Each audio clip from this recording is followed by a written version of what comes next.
इलाज नसतो, दैव असतं, निसर्ग आहे केलं आणि ते नाही. पण ह्या सत्काराला मी उत्तर देताना मला वाटतं की मनातून खूप तचलेलं आहे. खरं तर अनेक ठिकाणी माझे सत्कार झाले, खूप सत्कार झाले असतील, पण माझ्या गावाचा सत्कार आणि ह्या मातीचा सत्कार, मातीला मी उत्तर द्यावं. मला वाटतं की माझ्या मातीला मी काय उत्तर द्यायचं. मी नेहमीच म्हणेल की मी माझ्या मातीचा ऋणीच आहे. मी आभार कधी मानणार नाही माझ्या मातीचा, मी ऋणातच राहील कायमस्वरूपी.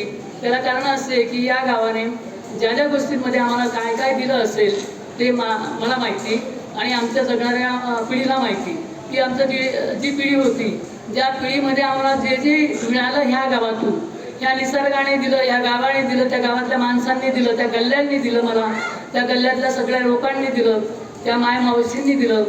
मी जेव्हा जेव्हा विचार करतो अनेक गल्ल्यांमधून जाताना मी बँड वाजवला, तर इथं जे बसलेली मंडळी आहे यांचे बऱ्याच जणांचे लग्न मी वाजवलेले आहेत बँडमध्ये.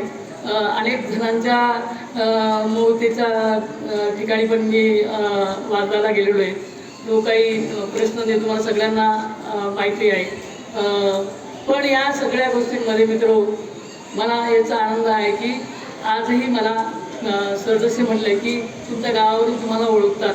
तर मला तसंच आहे की माझ्याच गावावरून मला ओळखतात आजही की राजू तू कुठल्या गावात, तुझं गाव कोणतं गाव, लासूर गाव.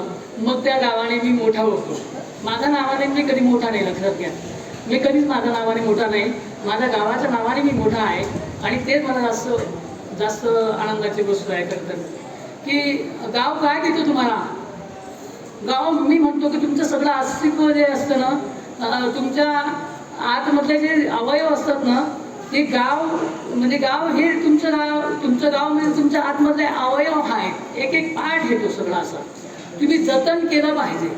ज्यांनी आपलं गाव जतन केलेलं असेल तो नक्कीच तो आतून श्रीमंत असतो. मी आतून खूप श्रीमंत आहे. त्याचं कारण मला कळलेलं आहे की माझं जर जगणं बालपण असेल, तुम्ही किती मोठे होऊन जा, किती मोठे तुम्ही जोपर्यंत तुमच्या गावाशी नाड तुमची नीट असेल, जगण्याची असेल, ती समृद्ध होत असेल तुमच्या आतमध्ये, तर तेव्हा मात्र अरे माणसा कसा रेळ जाणा, कोरा कागद छाती सळी होतो शहाणा. म्हणजे माणूस सारखा माणूस किती येडा असेल ना, पण कोरा कागद त्याला छापायला टाकला की तो शहाणा होऊन जातो. म्हणजे वाचता येतं आपल्याला. म्हणजे किती अर्थपूर्ण असे लोकांनी लिहिलेलं. आणि ते आमच्या खंदेची बहिणाबाई, त्या बहिणाबाईंचं, मानवदादा असतील, या सगळ्या लोकांचं, अशोक कोतवाल असतील, या आमच्या सगळ्या गोतवळ्यामध्ये मला काहीतरी वाचता आलं नीटपणे.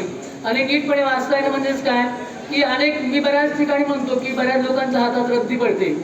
म्हणजे मी खूप वाचलं, मी खूप अभ्यास केला, मी साहित्य खूप वाचलं. पण मित्र माझं भाग्य चांगलं की माझं भाग्य याच्यासाठी चांगलं की गावातही मला चांगले मित्र मिळाले आणि साहित्यात पण चांगले मित्र मिळाले की त्यांनी माझ्या हातात आधी चांगले पुस्तकं दिली. म्हणजे चांगले पुस्तकं वाच, हे पुस्तक चांगलं आहे अशी सांगणारी मित्र माझ्याजवळ होती. म्हणून मला आधी चांगले पुस्तकं माझ्या हातात आली, रद्दी आली नाही. अनेक माणसांचं आयुष्य निघून जातं, आता तर रद्दीच येते. चांगलं पुस्तक यायला पूर्ण आयुष्य निघून जातं. तर माझ्याकडे मित्र आली चांगली. आणि गावातली मी बऱ्याच ठिकाणी म्हणतो की मला माणसांची बेरीज करता आली. चांगल्या माणसांची बेरीज माणसाला करता यायला पाहिजे. तो माणूस योग्यपणे घडतो.